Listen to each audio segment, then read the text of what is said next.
Umumnya, gadis kecil akan memakan buah atau sayur kesukaannya untuk dimakan, tetapi tidak dengan gadis kecil satu ini.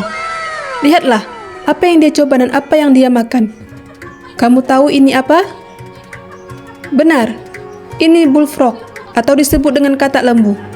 Gadis kecil ini mencicipi katak yang sudah dimasak sup tanpa bumbu oleh neneknya.